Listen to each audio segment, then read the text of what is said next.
Mga kababayan, mga katambay, si Kamanong po, nagbabalik po muli para po magkomento po sa inyo. Samahan niyo po inyong lingkod dito po sa Tambayan Makabayan. Magandang umaga po muna, tanghali, hapon, gabi, madaling araw po sa atin lahat. Sana po nasa mabuti po tayong kalagayan at nasa maayos po, mga kababayan. Ito po, umpisa na po natin komentuhan mga katambay itong balita na ito daw pong mga congressman o itong dalawang congressman, hindi lang naman po ito dalawa. Marami po ito. Marami po sa mga politiko, mga kababayan, alam naman po natin pare-parehas, ang mga politiko ay karamihan po ay mga may bisyo. Hindi po ba? Yan po'y likas na sa kanila yan mga politiko na isang damo ka lang bisyo. Katulad po nito, ayon po sa balita, meron pong nahuli na congressman habang dinadaos ang session dito sa House of Representatives ay nahuli po. Nahuli na sila po ay busy sa panunood ng online sabong at ng sinasabing online billiard mga katambay. Ibang klase itong mga mambabatas na ito. Ito po yung tinatawag na mambubutas mga kababayan. Pakinggan po natin ang balita.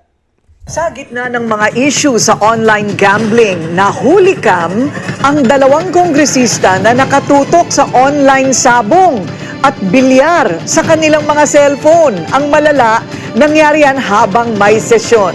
Yan ang agenda report ni Mavic Trinidad ng Abante Radio. Habang busy ang mga kongresista kahapon sa botohan para sa susunod na mga lider ng Kamara, busy rin ang ibang kongresista sa ibang bagay. Hindi nga lang sa ongoing session, kundi sa online gaming. Online sabong at bilyar gaming sa kanilang cellphone ang pinagkakaabalahan ng dalawang kongresistang ito. Tila ito ang pampaalis inip ng dalawang mambabatas dahil sa dami at haba ng proseso ng botohan kahapon sa pagbubukas ng first regular session ng 20th Congress. Pero ang tanong, sila nga lang bang dalawa ang busy sa paglalaro ng online gaming? Dahil sa haba at tagal ng botohan sa plenaryo, kanya-kanyang paraan ang ginagawa ng mga mambabatas para maibsan ang pagkainip. Ang iba ay nakukuhang makipag-usap sa katabi o sa mga bisita. Ang iba naman ay walang humpay na nakikipagkamayan sa mga kapwa mambabatas. Para sa iba ay pumupuslit naman mula sa plenaryo para magtungo sa kanilang opisina at nagpapatawag na lang sa sandaling tapos na ang botohan. Para sa ibang kongresista, normal naman daw ang ganitong habit nila. Pero hindi sa panahon ng sesyon, lalo na't may mahalagang tinatalakay at lalong hindi rin online sabong o online billiard gaming. Para sa agenda, Mavic Trinidad, Abante Radio. Yan po ay matagal na pong bisyo yan ng mga dekada na po yan. Na ganyan po ang bisyo ng mga politiko, mga kabayan. Hindi po ba? Bisyo na po nila yan na sugal. Napakarami po. Hindi lang po mga congressman, mga representative, ang mga may bisyo niyan. Pati po sa LGUs, mapagkikita mo talaga yan, hindi po ba? Sa sabungan, hindi po ba? Nakakalungkot lang po mga tambay. At nauhuli pa sila. Yan po ang napakamahirap. Yan po ang mahirap sa ating bansa, mga kababayan. Talagang hindi po mawawala ang korupsyon. Bakit po? Number one po, mga sugarol Hindi na naman po sugal ang bisyo niyan umano. Hindi po ba? Marami. Nandiyan na po yung meron pang pambababae. Di ba? Kaya nga po sila laging nasa hot seat di ba? Laging nauulihan ng ilan ang kanilang pong mga extra na asawa. Hindi po ba? Ilan ang kanilang mga extra condominium. Puro may extra. Di po ba? Yang mga yan. Kaya nga po, ang korupsyon po sa ating bansa ay talaga pong hindi mawawala pagka ganyan pong klase ang mga politiko. At sinasabi nga ng ating gobyerno, di ba? Yung mga online gaming na yan, at yung sinasabi nga mga bisyo ay tatanggalin na lahat, malabo po yun. Hindi po matatanggal ang bisyo sa Pilipinas sa ating bansa. Dahil number one po, ang mga may bisyo po ay mga politiko. May mga bisyo po sila. Lalong-lalo po yan, napakaraming mga politiko, hindi lang po sa online gaming na sabong. Di ba? Meron nga pong online gaming din ng casino. Hindi po ba? Yan, pati po yung online ng billiard at kung ano-ano pang mga sugal na nasa online na rin. Kaya po ang ating bansa ay talagang hindi mawawala ang korupsyon. Saan po ba nila kukunin ang mga bisyo nila? Mga kababayan, sige nga. Karamihan pa umano dyan. Hindi lang naman iisa ang mga asawa umano ng mga hinayupak na yan. Di po ba mga kababayan? Kaya nakakalungkot lang po. Pera po ng taong bayan ang nagagamit po na wala naman pong wala po tayong pakinabang sa mga tao na ito. Lalong-lalo sa mga mambubutas na ito umano. Kung mababago nga lang po ang ating gobyerno, mga kababayan, mas mainam pa, wala ng mga congressman. Napakalaki ng korupsyon maititipid ng bansa kung wala na po mga congressman. Hindi na po kailangan ng mga congressman at mga party list. Nalulugi lang po ang taong bayan sa mga tao na yan. Komento ko po mga tamay. Luging-lugi po si Juan de la Cruz. Luging-lugi po ang taong bayan sa mga politiko na ito. Wala rin naman pong silbi. Karamihan po dyan wala silbi sa ating bansa. Sa tagal na po na merong congressman sa ating bansa, dekada na, mga katamay, panahon pa ni Kopong-Kopong ay may mga congressman na. Tumino po ba ang ating bansa? Umunlad ba ang ating bansa? Napakarami po bang nagawa ng mga congressman sa ating bansa? Ang ating mga representative? Sige nga. Marami ba? Naging world class po ba sa kanila ang ating bansa? O naging world class ang kanilang sabong? At kung ano-ano pang bisyo nila? At nagtamasa lang po sila na nagtamasa ng pera ng bayan para po sa kanilang presyo, sa kanilang bisyo umano. Di ba? Dapat po buwagin na talaga yan Buwagin na! Wala rin naman silbi Pinangungunahan lang na korupsyon. Di po ba? Tatakbo naman ang bansa kung wala naman mga congressman ng ating bansa. Tatakbo naman magpapanksyon naman ang bansa. Di po ba? Kahit nga senador na lang itira mo riyan. At least madali mong kalkalin ang mga senador dahil 24 lang yan. Ito, ilan po ang congressman at representative? Mahigit 300. Biri mo, mahigit 300 ang magnanakaw umano sa'yo. Napakarami. Samantalang kung sinasabing kailangan magbalangkas at gumawa ng batas, o di kahit senador na lang, at least 24 lang. Komento ko po mga tambay. At meron pa rin magpapatuloy na gumawa at magbalangkas ng batas. Kahit 24 ay okay na sobra-sobra na nga yan. Hindi po ba?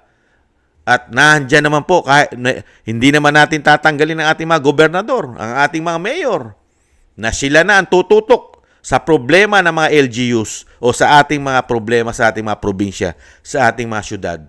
Hindi po ba? Wala naman silbi ang mga congressman na yan. Nagkakaroon lang po ng silbi yan pagka panahon na po ng session ng gawaan ng pondo. Pag gagawa na po ng pondo, di po ba? At magkakaroon na po ng pondo ang kanilang mga opisina, ay dyan, masisipag na po yan.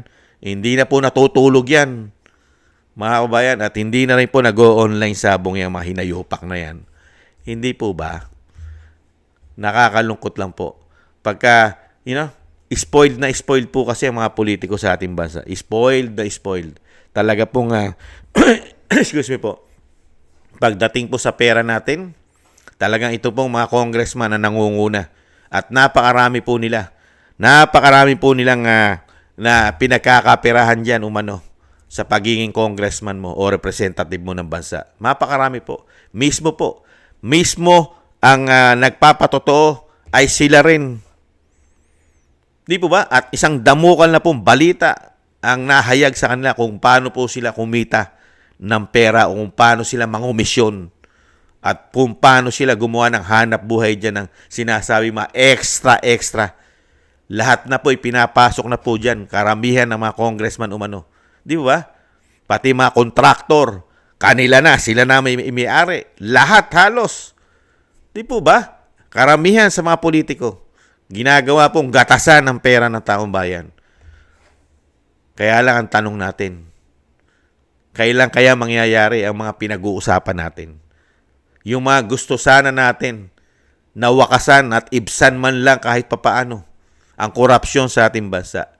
Kasi ang napakatindi po kasing problema natin mga tambay. Pagka po kasi korap ang nasa taas, susunod na po yung sa baba eh. Magnanakaw na rin po na magnanakaw umano ang sa baba. Lalong-lalo po kung ang leader mo ay weak, mahinang leader. Pagka mahina ang leader, hindi na po kinatatakutan ng mga magnanakaw na politiko umano yan. Lalong-lalo kung kargado ka pa ng pulburon at coke. Mawawalan na ng respeto, hindi na matatakot. Dahil unang-una, mahina ka nga. Di po ba? Kaya dito po mga kabayan, dekada pa mga tambay. Marami pang panahon pag hindi po nabago ang ating gobyerno at mananatili ang mga ganitong klaseng politiko sa ating bansa. Dekada pa silang maghahari. At dekada po silang sasalok at magpapala ng isang damukal na pera sa atin na wala naman po patutunguhan ang mga ito. Mapupunta lang po ito karamihan sa kanilang mga bisyo at sa kanila pong mga extra wipe, mga katambay. At syempre, pera ni Juan de la Cruz ang gagamitin dito. Mga kababayan, nakakalungkot. Sana, yung lagi nga natin sinasabi, napakadalas natin sabihin. Dahil tayo po ang naghihirap, nagsasakripisyo, lahat ng ginagawa nilang problema, yung sinasabi sila dapat ang makakatulong sa ating bansa, itong mga congressman na ito, itong representative na ito, at mga senador na ito, tayo ang nagpapasan sa lahat ng mga pinapangako nila. Pero sila naman ang nagtatamasa ng pera natin, mga kababayan. Ang tanging nasasabi lang natin madalas, hindi pa kayo tamaan ng kulog at kidlat umano. Yan na lang po ang tanging natin nasasabing madalas. Lalong-lalo si Kamanong. Kailan pa kaya kayo tatamaan ng kulog at kidlat? Umano. Dahil wala kaming magawa. Meron sana magagawa. Kaya lang, yung aming inaasahan na tutulong sa amin, magpoprotekta sa aming kapirahan, may problema pa. May pulburon issue pa. At yung pinaka magpoprotekta rin sa amin, lalong-lalo sa aming kapirahan, ang men in uniform ay bulag din. Tulog. Mahimbing ang pagkakatulog. Walang nakikita na ang Pilipinas ay napakalaki na ng problema at nasa basurahan na. Palubog na palubog pa sa kumunoy. Baka isang araw gumising tayo, mas masahol pa ang ating bansa sa mga mahihirap na bansa. Samantalang ang mga politiko ay nagsisiyaman. Yumayaman ng sobra-sobra. Nakakalungkot po. Yan po mga tambay, ganyan pong klase, karamihan ng mga politiko sa ating bansa. Talamak na talamak sa issue ng korupsyon at talamak na talamak sa mga pangsarili nilang mga bisyo, mga kababayan. Isang damukal po yung bisyo na yan na meron sila. Karamihan po dyan umano. Kaya po tayo, lagi na lang po tayong talo, agrabyado, at lagi na lang po tayong ninanakawan umano. Puro na lang po tayo tiis.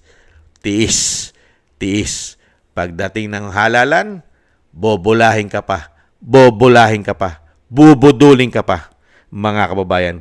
Karamihan naman sa ating mga kababayan ay nagpapakabobo at nagpapakatanga lamang, lalong-lalo na po sa kakarampot na ibibigay sa iyo ng mga politikong mga magnanakaw umano. Maraming salamat po mga tambay sa mga gusto po ng ating Tambayang Makabayan sa YouTube at TikTok, at ganoon din po sa mga subscribers po natin. Maraming salamat po sa inyo. Mabuhay po kayo, ingat-ingat po. At sa mga nagbibigay po ng tulong at biyaya, thank you rin po. Shoutout po sa inyo lahat. Mabuhay po kayo, ingat-ingat din po. At sa mga nagla-like, share, and subscribe, maraming salamat po. At syempre po sa mga dasal, siyempre po yung pag-iingat, kailangan po natin mga tambay magkaisa na isama po natin sa ating mga dasal at panalangin na maingatan po ang pamilya Duterte.